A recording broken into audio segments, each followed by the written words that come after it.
எடுத்துக்கொள்வோம். லூக்கா 7வது அதிகாரம், அதுல 11ஆம் வசனம் முதல் வாசிப்போம். லூக்கா 7வது அதிகாரம், அதுல 11ஆம் வசனம் முதல் வாசிப்போம்.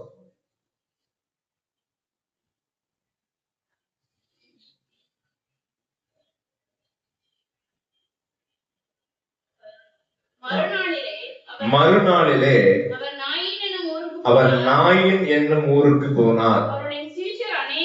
அவருடைய சீஷர் அநேகரும் திரளான ஜனங்களும் அவருடனே கூட போனார்கள்.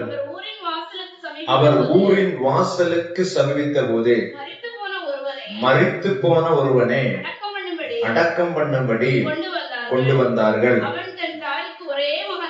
அவன் தன் தாய்க்கு ஒரே மகனாய் இருந்தான். அவளோ கைம்பெண்ணாய் இருந்தாள். ஊராரில் வெகு ஜனங்கள் அவளுடனே கூட வந்தார்கள். ஓகே, இங்க பாருங்க, அந்த நாயின் என்கிற ஊருக்குள்ளாக இயேசு போகிறார். போகும்பொழுது அவர் ஊரின் வாசலுக்கு சமீபித்த போது மரித்து போன ஒருவனை கொண்டு வராங்க. இங்க கவனிங்க, அப்புறமா வாசிப்போம். அவர் ஊரின் வாசலுக்கு சமீபித்த போது மரித்து போன ஒருவனை அடக்கம் பண்ணும்படி கொண்டு வந்தார்கள். அவன் தன் தாய்க்கு ஒரே மகனாய் இருந்தான். அவளோ கைம்பெண்ணாய் இருந்தார். ஊரில் வெகு ஜனங்கள் அவளோடு கூட வந்தார்கள். இந்த பெண்ணு ஒரு விதவை பெண்ணா இருக்கிறார். ஒரே ஒரு மகன், வாலிப பையன் இறந்து போயிட்டான். இந்த ஸ்திரீயினுடைய முழு நம்பிக்கையும் அற்று போனது. ஏன்னா ஒரு தாயை பொறுத்தளவுல தன்னுடைய கணவனுக்கு பிற்பாடு நம்புவது யாரு? தன்னுடைய மகனை. ஒரே ஒரு மகன், அந்த மகனும் மரித்து போனதுக்கு பிற்பாடு பாருங்க, இந்த கவனிங்க. அப்புறமா நான் சொல்றதே கேளுங்க, ஓகேவா? அப்போ இந்த தாய்க்கு இருந்தது ஒரே ஒரு நம்பிக்கை, ஒரே ஒரு மகன். இப்ப இந்த கணவனும் மரித்து போனதுனால இந்த மகன் தான் என்ன செய்யணும்? இந்த தாயை காப்பாத்த, வேற வழியே இல்லை. அப்படிப்பட்ட சூழ்நிலையில மகனும் மரித்து போயிட்டான். மகனும் மரித்து போன கழிஞ்சு நம்பிக்கை அற்றவளா அவன் என்ன செய்கிறான்? தன்னுடைய மகனை அடக்கம் பண்ணும்படி கொண்டு வரான். இவன் மாத்திரமல்ல, இவனோடு கூட அந்த ஊராரெல்லாம் வாரான். இந்த ஊராரெல்லாம் அழுதுட்டு வாரான். அவன் இப்படி ஆகி போச்ச, இப்படி நடந்து போச்ச. சில பாருங்க, சிலவங்கள ஊர்ல பரிதாபமா பேசுவாங்க பாருங்க. நல்ல பிள்ளையா இருந்தா, நல்ல கணவன் இருந்தா, கணவன் என்ன செஞ்சுட்டான்? அழிச்சு போயிட்டான். நல்ல பொண்ணுதான், அவன் என்ன செய்ய இப்படி நடக்க? அப்படி ஒரு சூழ்நிலையில இந்த ஸ்திரீ இருக்கிறார். எல்லாமே இழந்தது மாதிரி அவன் என்ன செய்கிற வரும் பொழுதுதான், அதுல 13ஆம் வசனத்தை வாசிக்கும் பொழுது, கர்த்தர் அவளை பார்த்து அவள் மேல் மனதுருகி அழாதே என்று சொல்லி, அப்ப இவங்க இயேசு வருகிறார், இயேசுக்கு எதிராக வாரார். போகும்போது ஆப்போசிட்டா என்ன செய்ய தூக்கிட்டு வர. இத பார்த்த உடனே இயேசு என்ன செய்கிறார்? மனதுருகிறார். மனதுருகி அவர் என்ன சொல்றாரு பாருங்க, அவளை பார்த்து அவர் மனதுருகி அழாதே, கம்ஃபோர்ட் பண்ணுகிறார். அவளை பார்த்து, நீ அழ வேண்டாம், உன் வாழ்க்கையில நல்லது நடக்கும் சொல்லுறார். எப்படி இருக்கு பாருங்க. அழுதா பொதுவா ஒரு மரண வீட்டுக்கு போகும்போது அழத்தான் செய்வாங்க. அங்க போய் நீ அழாதேன்னு என்ன செய்ய முடியாது, சொல்ல முடியாது. யாரோ ஒரு ஆளை இழந்து ரொம்ப துக்கமா இருப்பாங்க, அப்படிதானே? அப்படி என்ன செய்ய அழுது கொண்டு இருக்கு. ஆனா இயேசு அவளை என்ன சொல்றாரு? அழாதே அப்படின்னு சொல்றது மாத்திரமல்ல, அதுல 14ஆம் வசனத்தை வாசிக்கும் பொழுது, கிட்ட வந்து பாடையை தொட்டார், அதை சுமந்தவர்கள் என்றார்கள். அப்பொழுது அவர் வாலிபனை எழுந்திரு என்று சொல்லி, ஆமென், வாலிபனை எழுந்திரு என்று உனக்கு சொல்லுகிறேன் என்றார். மரித்தவன் எழுந்து உட்கார்ந்து பேச தொடங்கினான். அவனை அவன் தாயினிடத்தில் ஒப்புவித்தார். அல்லேலூயா. இயேசு ஒரு மனுஷனுடைய வாழ்க்கையில வரும் பொழுது வெறும் கம்ஃபர்டபிள் மாத்திரமல்ல, ஒரு மனுஷனை நீ கலங்காதன்னு மாத்திரம் சொல்ல மாட்டாரு, நீ அழாதன்னு மாத்திரம் சொல்ல மாட்டாரு. அந்த மனிதனுடைய வாழ்க்கையில சொல்யூஷனை கர்த்தர் ஏற்படுத்துகிறார், தீர்வை கர்த்தர் தருகிறார். இந்த சகோதரின் ஆண்டவர் சொல்லுதாரு, நீ அழாதேன்னு சொல்லுதாரு. ஆமென். நீ எதை குறித்து கவலைப்படாதன்னு சொல்லுதாரு. அடுத்து என்ன செய்கிறார் அப்படின்னா, அவ எதனால் அழுதா, அவ எதனால் துக்கமா இருக்கிறார்? தன்னுடைய மகன் மரித்தது நிமித்தமாக அழுது கொண்டிருக்கிறார். தன்னுடைய மகனை இழந்து அழுது கொண்டிருக்கிறார். ஆண்டவர் சொல்லுதாரு, நீ அழாதேன்னு சொல்லுதார். அடுத்த வசனத்துல மரித்தவனை உயிரோடு தேவன் எழுப்பினார். அல்லேலூயா. அடுத்து பார்க்கும் போதே அந்த மரித்தவனை உயிரோடு எழுப்பி தன்னுடைய தாயினுடைய கரங்களில் அவரை கொடுக்கிறார். ஆமா, இன்றைக்கு இயேசு ஒரு மனுஷனுடைய வாழ்க்கையில வெறும் கம்போட்டு மாத்திரம் செய்வதல்ல, நீ அழாதன வாயினால சொல்லிட்டு போகிறவர் அல்ல. அவனுக்கு என்ன தேவையோ அதை சந்தித்து கொடுக்கிற தேவனை தான் நாம் ஆராதிக்கிறோம். அவன் இயேசு நமக்கு உதவி செய்கிற நல்ல தகப்பனாக இருக்கிறார். எந்த சூழ்நிலையிலையும் எல்லா காரியத்திலையும் நம்ம இயேசு என்ன செய்ய வேண்டும்? நம்ப வேண்டும். அல்லேலூயா. நமக்கு உதவி செய்கிற நல்ல தகப்பன். இன்றைக்கு உங்களுடைய எந்த காரியத்துல உங்களுக்கு உதவி வேணுமோ அந்த காரியத்துல கர்த்தர் உதவி செய்வார். இந்த ஸ்திரீக்கு என்ன உதவி வேணும், என்ன உதவி அவளுக்கு தேவைப்பட்டுச்சு அப்படின்னா, மரித்து போன தன்னுடைய மகன் மறுபடியுமா வர வேண்டும். அதுதான் என்னுடைய வாழ்க்கையில பெரிய உதவியா இருந்துச்சு. இயேசு அந்த உதவியை அவனுடைய வாழ்க்கையில செய்தார். இன்றைக்கு நம்முடைய வாழ்க்கையில எது உதவியா இருக்கிறது அதை கர்த்தர் செய்வார். உங்களுக்கு வேலை வேணும்னா வேலையில கர்த்தர் உதவி செய்வார். ஆமே. உங்களுக்கு எந்த பிரச்சனை இருக்கோ அந்த பிரச்சனையில கர்த்தர் உதவி செய்வார். எந்த காரியம் நமக்கு முன்பாக இருக்கிறது அதுல தேவன் நமக்கு உதவி செய்கிறவரா இருக்கிற நம்முடைய இயேசு நமக்கு நல்ல உதவி செய்கிற ஒரு தகவல். நம்ம ஆண்டவரை நோக்கி கூப்பிடும் பொழுது கேட்கும் பொழுது அவர் நமக்கு என்ன செய்கிறார்? உதவி செய்கிறார்.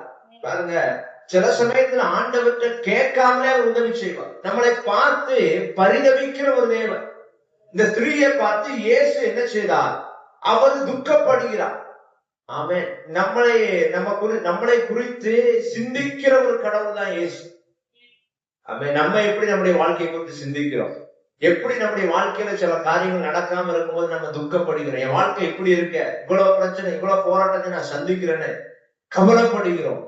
ஆனா அதை விட கவலைப்படுகிற ஒரு தேவனைத்தான் நாம் ஆராதிக்கிறோம். என் பிள்ளைய நல்லா இருக்கணும் என்று விரும்புகிற ஒரு இயேசுவை தான் நாம் ஆராதிக்கிறோம். அல்லேலூயா. உங்களுடைய வாழ்க்கையில நீங்க நல்லா இருக்கணும்னு விரும்புறவங்க 2 பேர் தான் இருப்பாங்க. ஒண்ணு உங்களுடைய அப்பா அம்மா இருப்பாங்க, இனி ஒண்ணு கணவன் மனைவி. பாக்கி எல்லா ரிலேஷன்ஷிப்புமே 2வது தான். நல்லா இருக்கணும் விரும்புறது இது 2 தான். ஆனா இதுக்கு மேல நீங்க நல்லா இருக்கணும், இவர்களுக்கு மேல நீங்க நல்லா இருக்க வேண்டும் என்று விரும்புகிற ஒரு ஆளு அவர் இயேசு மாத்திரம். என் பிள்ளைங்க நல்லா இருக்கணும், அவங்களுடைய வாழ்க்கையில நான் வைத்த திட்டங்கள் நிறைவேறணும், அவங்க எந்த குறையில்லாம வாழணும், அவங்க சந்தோஷமா இருக்கணும், அவங்க சமாதானமா இருக்கணும், அவங்க ஆசீர்வாதமா இருக்கணும். இப்படி நம்மளை குறித்து நல்ல நினைவுள்ள ஒரு தேவன் தான் கர்த்தராகிய இயேசு கிறிஸ்து. நமக்கு எந்த சூழ்நிலையிலையும் நம்மை கைவிடாதபடிக்கு நமக்கு உதவி செய்கிற ஒரு தேவன். பாருங்க, இயேசு சும்மாதான் போறாரு, அவங்க வாராங்க.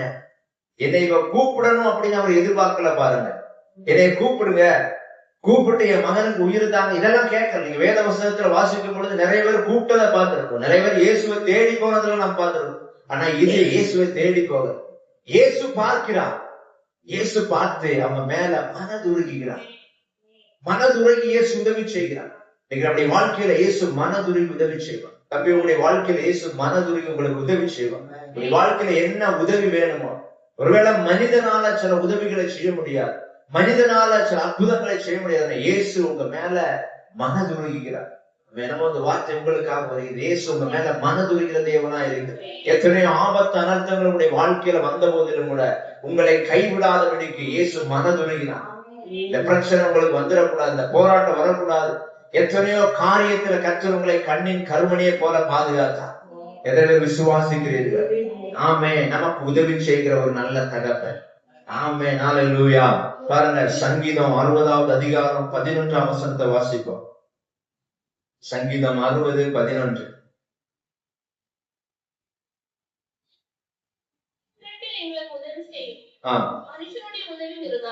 இக்கட்டில் எங்களுக்கு உதவி செய்யும், மனிதனுடைய உதவி விருதா. இக்கட்டுல, கஷ்டமான சூழ்நிலையில, கடினமான சூழ்நிலையில எங்களுக்கு என்ன செய்யும்? தாவீது எழுதுகிறார். ஆண்டவர் தாவீது இந்த சங்கீதத்தை பாடுகிறார். இக்கட்டுல எங்களுக்கு உதவி செய்யும் ஆண்டவரே, மனிதனுடைய உதவி விருதா. மனிதனுடைய உதவி தேவைதான். ஆனா இவர் ஏன் இந்த இடத்துல மனிதனுடைய உதவி விருதா அப்படின்னு சொல்லுதார் அப்படின்னா, சில உதவிகள் தான் மனிதனால செய்ய முடியும், சில உதவிகள் மாத்திரம் தான் செய்ய முடியும். இப்ப நம்ம வண்டி ஸ்பீடா ஓட்டி போய்கிட்டு இருக்கோம் வைங்க, திடீர்னு ஒரு வண்டி முன்னாடி வந்துட்டு அந்த இடத்துல பெரிய ஒரு ஆக்சிடென்ட் நடக்க வேண்டியது. ஆனா அந்த இடத்துல கடவுள் உதவி செய்கிறார் பாருங்க. தன்னுடைய தூதனை அனுப்பி நம்மளை பாதுகாக்கிறார் பாருங்க. இந்த உதவி எந்த மனுஷனும் செய்ய முடியாது. அப்படிதானே? உங்களுடைய வாழ்க்கையில உங்களுடைய எதிர்காலத்தை மாற்றணும். பெரிய பிரச்சனை போராட்டத்தோடு இருக்கும். ஏன்னா எதிர்காலம் ஆசீர்வதிக்கப்படணும். இது எப்படி நடக்கும்? ஒரு மனிதனால முடியாது. போனீங்கன்னா மனிதன் அநேக கம்ஃபர்டபுளான வார்த்தைகளை பேசுவாங்க, மோட்டிவேஷனான வார்த்தைகளை பேசுவாங்க. அவ்வளவுதான் அவங்க செய்ய முடியும். நிறைய அட்வைஸ் பண்ணுவாங்க, அவ்வளவுதான் அவங்களால செய்ய முடியும். ஆனா உதவி செய்ய முடியாது. உதவி யாரால செய்ய முடியும் அப்படின்னா தேவனாலதான் உதவி செய்ய முடியும். தாவீதுக்கு ஆண்டவர் உதவி செய்தா இருப்பாரு. ஆடு மேய்ச்சிக்கிட்டு இருந்தாலும் அரசனா மாட்டினார். இது ஒரு பெரிய உதவி. அவர் அநேக அற்புத அதிசயங்களை தன்னுடைய வாழ்க்கையில பார்த்தார். தேவனுடைய வாழ்க்கையில செய்த அநேக உதவியை அவர் பார்த்தார். கோலியாத்துக்கு முன்பு நிற்கும் பொழுது கோலியாத்தை வீழ்த்தும்படி தேவன் உதவி செய்தார். யாருக்கு? தாவீதுக்கு. இந்த உதவியை அவர் பார்க்கிறார். இதை பார்த்து அவர் சொல்லுகிறார், இக்கட்டில் எங்களுக்கு என்ன செய்யும்? உதவி செய்யும். மனிதனுடைய உதவி விருதா. டாக்டரை நம்பி போறோம், ஆனா விடுதலை வருவது தேவன் மூலமா தான், மருந்து மூலமாக அல்ல, மாத்திரை மூலமாக அல்ல. சில வியாதியை டாக்டரால கூட குணமாக்க முடியல. அப்போ டாக்டர் நம்பி போறோம், அவர் உதவி செய்வார் ஒரு நம்பிக்கையில தான் போறோம். ஆனா அவரால கூட என்ன செய்ய முடியல, எதுவும் பண்ண முடியல. அவர் கொடுக்கிற மெடிசனால எதுவுமே பெருசா என்ன செய்ய மாட்டேங்குது, உதவி செய்ய மாட்டேங்குது. மெடிசன் உதவி செய்ய மாட்டேங்குது, டாக்டர் உதவி செய்ய முடிய மாட்டேங்குது, எதுவுமே முடிய மாட்டேங்குது. அப்ப எங்க உதவி வருது? தேவனிடத்தில் தான் உதவி வருது. அப்ப அந்த வியாதியை மாற்ற தேவனாலதான் முடியும். இந்த பிரச்சனையை மாற்ற தேவனாலதான் முடியும். விரோதமா சத்துரு வருகிறான். ஆமே, திடீர்னு உங்களுக்கு விரோதமா ஒரு மனுஷன் எழுப்புகிறான். என்னெல்லாமோ செஞ்சு பார்க்க முடியல. எத்தனையோ பேர்கிட்ட போறீங்க, எம்எல்ஏ எம்பி எல்லாத்துலயும் போறீங்க, ஆனா எதுவுமே நடக்கல. அந்த சமயத்துல யார் உதவி செய்ய முடியும்? ஆண்டவர். நாளில் இக்கட்டில் எங்களுக்கு உதவி செய்யும். மனிதனுடைய உதவி விருதா? அல்லேலூயா. சில சமயத்துல ஆண்டவர் தான் உதவி. எத்தனை பேர் சொல்லுகிறீர்கள், எனக்கு உதவி செய்கிற ஒரு நல்ல தகப்பன் இருக்கிறார்? சொல்லுங்க ஹல்லேலூயா. நான் நம்பி இருக்கிற கர்த்தரிடத்தில் எனக்கு உதவி வரும். ஆமா, இந்த மாதத்துல கர்த்தர் சில உதவிகளை உங்களுக்கு அனுப்ப போகிறார். சில மனிதர்களை உங்களுக்கு உதவி செய்யும்படி தேவன் அனுப்ப போகிறார். ஆமாம், எந்த காரியத்துல நீங்க கலங்கி கொண்டிருக்கிறீர்களோ, பயந்து கொண்டிருக்கிறீர்களோ, அதுல உங்களுக்கு உதவி செய்யும்படி ஒரு நிமிஷம் சிந்திச்சு பாருங்க. நீங்க அப்படிப்பட்ட ஏதாவது காரியம் உங்களுடைய வாழ்க்கையில இருக்குமானா நான் சொல்லுறேன், இந்த மாசம் முடிவதற்கு முன்பாக நீங்க தேவனை மாத்திரம் நம்புங்க, இயேசுவை மாத்திரம் நம்புங்க. உங்களுக்காக உதவி செய்யும்படி பரலோகம் துறக்கப்படும். உங்களுக்காக உதவி செய்யும்படி தேவ தூதர்களை தேவன் அனுப்புவார். எத்தனை பேர் விசுவாசிக்கிறார்? அல்லேலூயா. பழைய ஏற்பாட்டு காலத்துல தேவன் தன்னுடைய பிள்ளைகளுக்கு உதவி செய்யும்படி தேவ தூதனை கர்த்தர் அனுப்பினார். ஆமே, நம்ம பார்க்கிறோம். ஆமே, யாக்கோபு தன்னுடைய வீட்டிலிருந்து போகும் பொழுது ஒரு இடத்துல போய் நிற்கிறாரு. ஆமே, அந்த இடத்துல தான் எங்க போகணும்னே அவருக்கு தெரியல. ஆமே, அந்த இடத்துல நிற்கும் பொழுது ஆமே, அந்த ஒரு இதுல நாங்க பார்த்தோம், அது ஒரு மூவில பார்க்கும் பொழுது ரொம்ப வித்தியாசமா இருக்கு. ஆமே, தன்னுடைய மாமனார் வீட்டுக்கு போற வழியில எல்லாமே நிறைய திருடர்கள்லாம் இருக்கிறார், பயங்கரமான மனிதர்கள்லாம் இருக்கிறார். அந்த இடத்துல ஆண்டவர் என்ன செய்கிறார் அப்படின்னா, ஒரு தேவ தூதனை அனுப்பி அவனை அந்த இடத்துல இருந்து கொண்டு போனதை நாங்க பார்த்தோம். அல்லேலூயா. அது ஒரு மூவி தான். அந்த மூவில தான், அந்த யாக்கோபினுடைய அந்த மூவில அந்த மாதிரி உள்ள காரியங்களை நாங்க பார்த்தோம். அது உண்மையில தான். அல்லேலூயா. அது உண்மையான காரியம் தான். நமக்கு உதவி செய்யும்படி தேவன் தன்னுடைய தூதனை அனுப்பி இருக்கிறார். அல்லேலூயா. பாருங்க, இஸ்ரவேல் ஜனங்களுக்கு உதவி செய்யும்படி தேவன் தன்னுடைய தூதனை அனுப்பினார். அவங்க எகிப்திலிருந்து கானானுக்கு போகிற வழியில ஒரு தேவ தூதன் வந்தார். எதற்கு அப்படின்னா அவர்களுக்கு உதவி செய்யும்படி, சத்துடைய கரத்திலிருந்து அவர்களை பாதுகாக்கும்படி, ஆமென், பிசாசுடைய வல்லமையிலிருந்து அவர்களை பாதுகாக்கும்படி இன்றைக்கு தேவன் தன்னுடைய தூதனை நமக்கு உதவிக்காக அனுப்புகிறார். எத்தனை பேர் விசுவாசிக்கிறோம்? இக்கட்டில் உதவி செய்யும் மனிதனுடைய உதவி விருதா? ஆமென். இந்த வேலையிலும் கூட, இந்த இரவு வேலையிலும் கூட இந்த வார்த்தை விசுவாசிங்க, எனக்கு உதவி செய்யும்படி என் தேவன் இருக்கிறார். சங்கீதம் 121 அதிகாரம் 1-2 வசனத்தை வாசிக்கும் பொழுது, எனக்கு ஒத்தாசை வரும் பர்வதங்களுக்கு நேராக என் கண்களை ஏறெடுக்கிறேன். வானத்தையும் பூமியையும் உண்டாக்கின கர்த்தரிடத்தில் எனக்கு ஒத்தாசை வரும். அல்லேலூயா. தாவீது இந்த இடத்துல சொல்லுகிறார், என் கண்களை நான் மனிதனிடத்தில் அல்ல நான் பார்ப்பது, என் கண்களை நான் வேற எங்கேயோ அல்ல பார்ப்பது. நான் மனிதனிடத்துல போய் நிற்க மாட்டேன், மனிதனிடத்துல போய் அதை செய்யுங்க இதை செய்யுங்க அப்படி இப்படி எந்த உதவியும் கேட்க மாட்டேன். ஆனால் நான் கேட்குவது ஒரே ஒரு இடம். ஆமே, எனக்கு ஒத்தாசை வருகிற பர்வதம். அந்த பர்வதத்திலிருந்து வருகிற ஒத்தாசை ஒருபோது நின்று போகாது. ஒருவேளை மனிதனிடத்திலிருந்து வருகிற நன்மைகள் நின்று போகலாம், மனிதனிடத்திலிருந்து வருகிற சில காரியங்கள் நின்று போகலாம். ஆனால் இந்த கண்மலையிலிருந்து வருகிற உதவி ஒருபோது நின்று போகாது. அவர் சொல்லுகிறார், எனக்கு ஒத்தாசை வரும் பர்வதங்களுக்கு நேராக என் கண்களை ஏறெடுக்கிறேன். வானத்தையும் பூமியும் உண்டாக்கின கர்த்தரிடத்தில் எனக்கு ஒத்தாசை வரும். நான் சொல்லுகிறேன், வானத்தையும் பூமியும் உண்டாக்கின கர்த்தரிடத்திலிருந்து உங்களுக்கு ஒத்தாசை வரப்போகிறது. உங்களுக்கான தேவைகளை தேவன் பரத்திலிருந்து சந்திக்க போகிறார். உங்களுக்கான எல்லா காரியத்தையும் சந்திக்கும்படி தேவன் தன்னுடைய தூதனை அனுப்ப போகிறார். தாவீதுடைய வாழ்க்கையில் மாத்திரமல்ல தேவன் அற்புதம் செய்வது, தன்னை நம்புகிற அனைவருடைய வாழ்க்கையிலையும் கர்த்தர் உதவி செய்கிற தேவனாய் இருக்கிறார். அல்லேலூயா. எத்தனையோ டெஸ்டிமனி நம்ம கேட்கிறோம், எத்தனையோ உதவி தேவன் செய்ததை நம்ம பார்க்கிறோம்.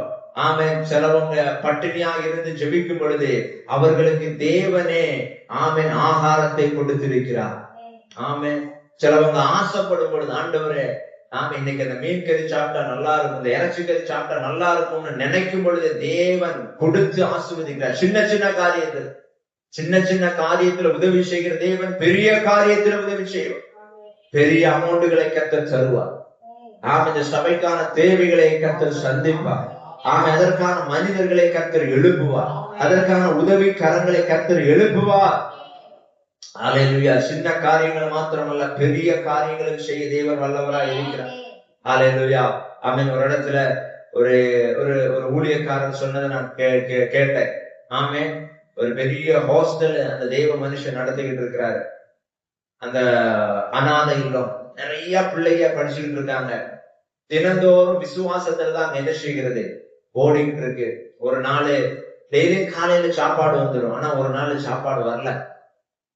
ஆமென். காலையில ஆயிட்டு குறிப்பிட்ட ஒரு சமயம் 10 மணி பக்கத்துல ஆன உடனே அந்த பிள்ளைகள் எல்லாம் பாக்குறாங்க, சாப்பாடு ஒண்ணும் இல்ல. அப்ப அந்த ஊழியக்காரர் சொன்னாராம், நீங்க என்ன செய்யுங்க அப்படின்னா, உங்களுடைய பாத்திரத்தை எல்லாம் எடுத்து என்ன செய்யுங்க, அவங்க கையில வைங்க, நீங்க ஜெபிச்சுக்கிட்டு இருங்க. நீங்க ஜெபிச்சு முடிக்கிறதுக்கு முன்னாடி உங்களுக்கு என்ன வந்துடும், சாப்பாடு வந்துடும். அப்படி உட்கார்ந்து அவங்க என்ன செய்யறாங்க, அந்த பிள்ளைகள் எல்லாம் வச்சு ஜெபிச்சுக்கிட்டு இருக்காங்க. அந்த ஊழியக்காரன் ஜெபிச்சுக்கிட்டு இருக்காரு. திடீர்னு பாத்தீங்க அப்படின்னா, இவங்க இருக்கிறது கொஞ்சம் அவுட்டரான இடம். திடீர்னு ஒரு ஒரு கல்யாண வீட்டுக்கு போகிற சாப்பாடுலாம் கொண்டு போறாங்க ஒரு வண்டி. இந்த வண்டியை கொண்டு போய்கிட்டு இருக்காங்க. கொண்டு போகும்போது திடீர்னு அந்த வண்டி வழி மாறி அந்த இடத்துக்குள்ள போயிட்டு, போனது மாத்திரமல்ல, போன இடத்துல திடீர்னு வண்டி என்ன செஞ்சுட்டு பஞ்சர் ஆகி போச்சு. அப்ப இவங்க பார்த்து அது எவ்வளவு நல்லாக்க முடிஞ்சிட்டு, அவங்க எவ்வளவு ட்ரை பண்றாங்க, முடியல. அப்ப நிறைய சாப்பாடு இருக்கு. அப்ப அதுல இருக்கவங்க சொல்றாங்க, இவ்வளவு சாப்பாடு இருக்கு, இது என்ன செஞ்சிடக்கூடாது, வேஸ்ட் ஆகிடக்கூடாது. இங்க ஏதாவது வீடுகள் ஏதாவது இடம் இருந்துச்சுன்னா தேடி பாருங்கன்னு சொல்லும் பொழுது இவங்க அப்படியே போகும்போது அந்த இடத்துல இந்த ஓர்பனேஜ் இருக்கிறத பார்த்திருக்காங்க. அத்தனை சாப்பாடையும் அந்த ஓர்பனேஜ் உள்ள பிள்ளைகளுக்கு அந்த பிரியாணி, நல்லா இறைச்சோடு கூட பிரியாணி அவன் கொண்டு போய் கொடுத்து அங்க உள்ள எல்லா பிள்ளைகளும் நல்லா திருப்தியா சாப்பிட்டாங்க. அவங்க அந்த ஜெபிச்சு முடிச்ச உடனே சாப்பாடு, அவங்க எதை சொன்னாலும் விசுவாசத்தை அறிக்கையிட்டார். அதே மாதிரி அவருக்கு ஜெபித்த போது தேவன் அந்த பிள்ளைகளுக்கு நல்ல சாப்பாடு கர்த்தர் உதவி செய்கிறார். ஆமே, நமக்கு உதவி செய்கிற ஒரு தகப்பன். ஆமே, அவர் நம்மளை பார்த்துக்கிட்டே இருக்கிறார், நமக்கு உதவி செய்யும்படி. ஆலையில நம்ம ஆண்டவரை பார்க்கிற விதங்கள் மாறணும். ஆலையிலுயா, ஆண்டவரை வேற மாதிரி பார்க்க கூடாது, தகப்பனா பாருங்க. ஆலையிலுயா, உங்களுடைய பிள்ளைகளுக்கு நீங்க நல்லது நடக்கணும் தான் நினைப்பீங்க இல்லையா? உங்க பிள்ளைக்கு பசி எடுத்துச்சுன்னா நீங்க பாத்துக்கிட்டு இருப்பீங்களா? அந்த சின்ன பிள்ளையை கூப்பிட்டு வந்து அந்த பிள்ளை அழுதுச்சு அப்படின்னா நீங்க பார்த்து அப்படியே கை கட்டி சிரிச்சுக்கிட்டு இருப்பீங்களா? ஆலையிலுயா, ஏன்னா அந்த பிள்ளைக்கு சாப்பாடு கொடுக்க வேண்டியது உங்க பொறுப்பு. தேவனுக்கு ஒரு பொறுப்பு இருக்கிறது. என்ன பொறுப்பு அப்படின்னு, நமக்கு உதவி செய்யும்படி, நம்மளை பாதுகாக்க வேண்டி. ஒருவேளை நம்முடைய சைடுல தவறுகள் இருந்தா கூட அது வேற பார்த்து, ஆனா நம்மளை பாதுகாக்க வேண்டியது, நம்மளை ரெஸ்பான்ஸ் பண்ண வேண்டியது கர்த்தருடைய பொறுப்பு.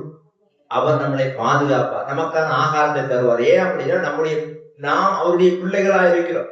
உங்க பிள்ளை சரியில்லாட்டி கூட சாப்பாடு என்ன செய்வீங்க, நீங்க கொடுப்பையெல்லாம் கொடுக்க மாட்டேன், இவன் சரியில்லை அப்படின்ட்டு விட்டு போயிருவீங்களா?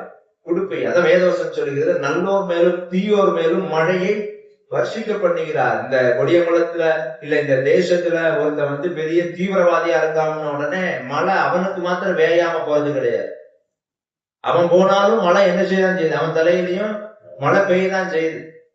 அவனுக்கும் ஆண்டவர் சாப்பாடு கொடுக்கிறார். நீங்களும் பிரியாணி சாப்பிடுறதே அவர் என்னதான் உங்களை விட எக்ஸ்ட்ரா பிரியாணி சாப்பிடுறாரு. நான் என்ன சொல்றேன் அப்படின்னா, தேவனுடைய அன்பு அப்படிப்பட்டது. அவர் நமக்கு உதவி செய்கிற தேவனாய் இருக்கிறார்.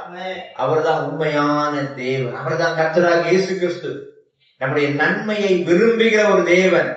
ஆமென். நம்முடைய இயேசு கிறிஸ்து ரொம்ப நல்லவர். ஹல்லேலூயா. அவர் ரொம்ப ரொம்ப நல்லவராய் இருக்கிறார். பாருங்க, சங்கீதம் 91 அதிகாரம் 15ஆம் வசனத்தை வாசிப்போம். சங்கீதம் 91:15.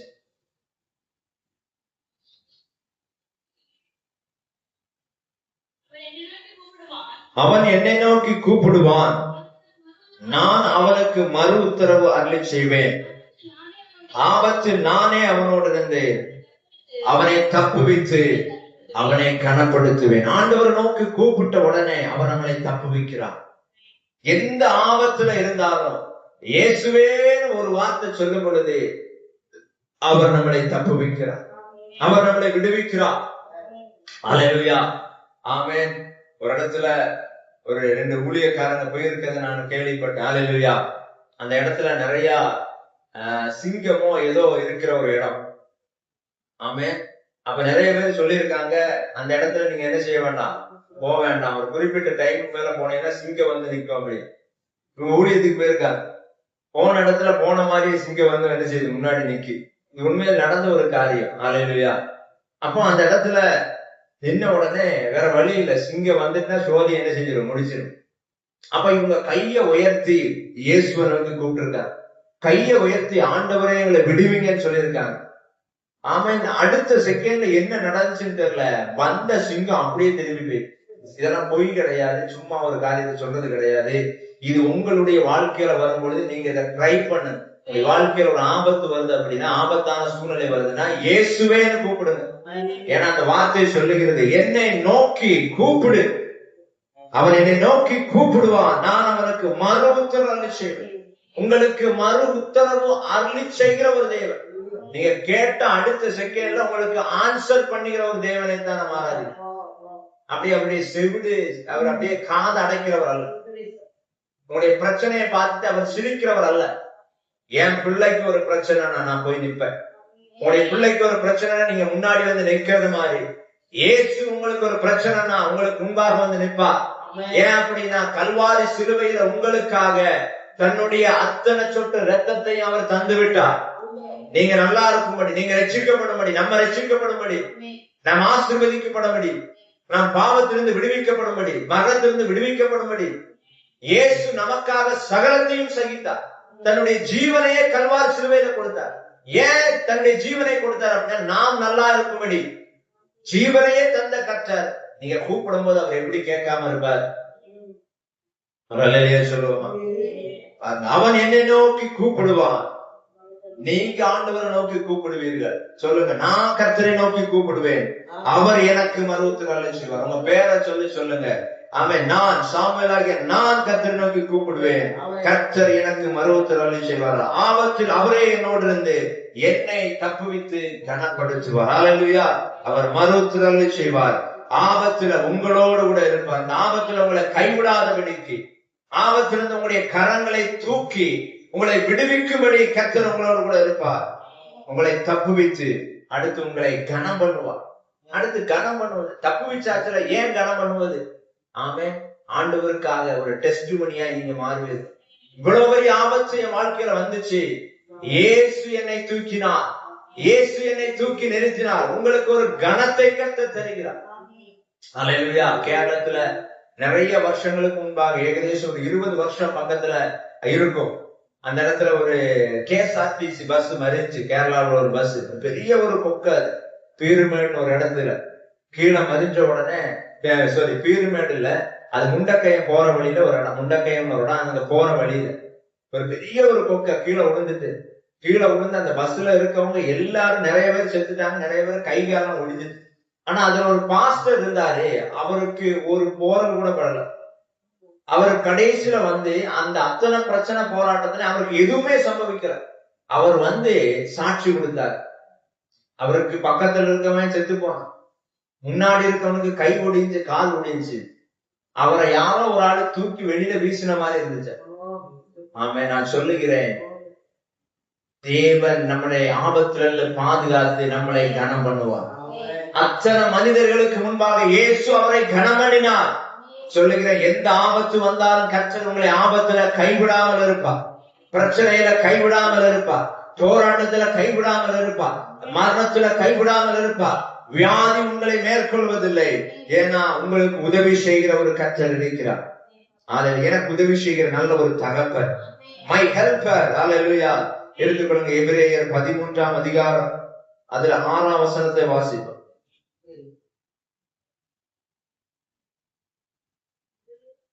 எபிரேயர் 13:6. இதனாலே நாம் தைரியம் கொண்டு கர்த்தர் எனக்கு சகாயர், நான் பயப்படேன், மனுஷனுக்கு என்ன செய்வான் என்று சொல்லலாமே. ஹல்லேலூயா. அதனாலே நாம் தைரியம் கொண்டு கர்த்தர் எனக்கு சகாயர். எதனால் தைரியம் கொள்வது? எதனால் தைரியம்? இயேசு எனக்கு சகாயர், அதனால் எனக்கு ஒரு தைரியம். இயேசு என்னோடு கூட இருக்கிறார், அதனால் எனக்கு ஒரு தைரியம். பாருங்க, அதனாலே நான் தைரியம் கொண்டு கர்த்தர் எனக்கு சகாயனா, பயப்படே.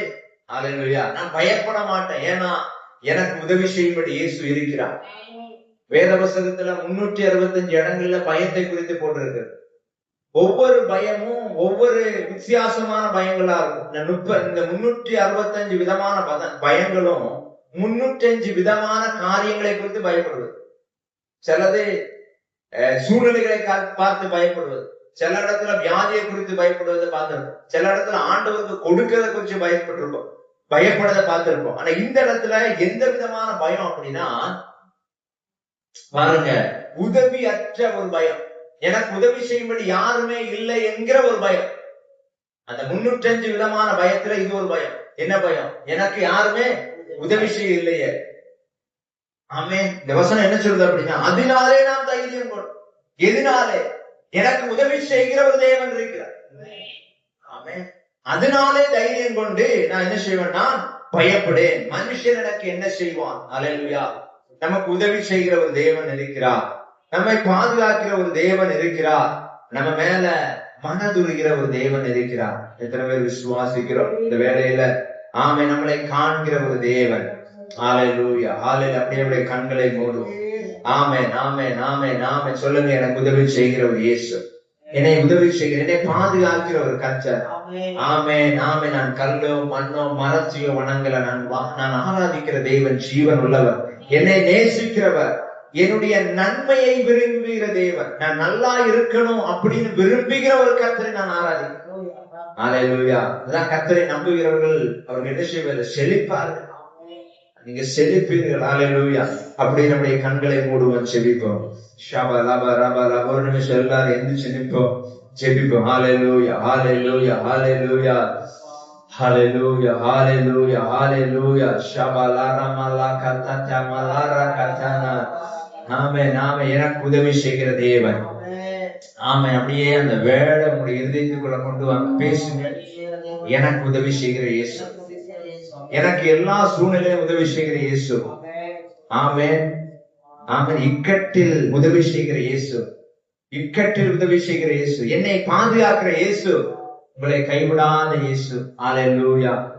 உம்மை நம்பி வந்தே நான் வெட்கப்படல, உம் தாயே என்னை கைவிடல. உம்மை நம்பி வந்தே நான் வெட்கப்படல, உம் தாயே என்னை கைவிடல. வெறும் கையா நான் கடந்து, இரு பரிவாரங்கள் எனக்கு சக்தி. வெறும் கையா நான் கடந்து வந்தேன், இரு பரிவாரங்கள் எனக்கு சக்தி.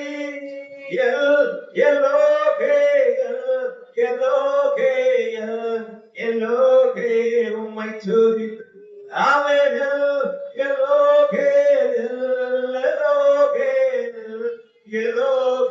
உம்மை துதி. வேண்டினோரெல்லாம் இடை பெற்ற போதும் வேண்டியதெல்லாம் எனக்கு சக்தி. வேண்டினோரெல்லாம் இடை பெற்ற போதும் வேண்டியதெல்லாம் எனக்கு சக்தி. பரதேசியா நாம் தந்தினரே சுதந்திரமாக மாற்றி தந்தி பரதேசியா நாம் தந்தினரே சுதந்திரமா மாற்றி தந்திராமைகள் எல்லோகைகள் எல்லோகைகள் எல்லோகே உம்மை ஆமென் ஆமென் எல்லோகே எல்லோகே எல்லோகே உம்மை துதிப்பேன் உம்மை நம்பி கப்பாடல ஆமென் உம் தாயே என்னை கைவிடல உம்மை நம்பி வந்தேன் நான் வெட்கப்படல உம் தாயே என்னை கைவிடல ஹல்லேலூயா. நமக்கு உதவி செய்கிற தேவன், நாம் வெட்கப்பட்டு போகாதபடி நம்மளை நடத்துகிற ஒரு தேவன். வேண்டினோர் எல்லாம் விடை பெற்ற போது வேண்டியதெல்லாம் எனக்கு தந்து ஆமென் ஆமென். மெக்கட்டில் உதவி செய்யும் மனிதனுடைய உதவி விருதா. உதவி செய்கிற ஒரு கர்த்தர். இன்னைக்கு ஆண்டவரை பாருங்க, எனக்கு உதவி செய்கிற ஒரு இயேசு இருக்கிறார். என்னை கைவிடாத ஒரு இயேசு இருக்கிறார். எந்த சூழ்நிலையில அவர் என்னை விடமாட்டார். ஹல்லேலூயா. ஆமென். ஆண்டவரே, உங்களுடைய அளவற்ற அன்புக்காய் நன்றி. எங்களுக்காய் உதவி செய்கிறவராய் இருக்கிறீர்கள், நேசிக்கிறவராக இருக்கிற ஆண்டவரே, எங்களுடைய கருத்துல ஒப்பு கொடுக்கிறார். வந்த பிள்ளைகளுடைய கருத்துல ஒப்பு கொடுக்கிறார். இந்த வார்த்தையுடைய வாழ்க்கையில பலப்படுத்தட்டும்.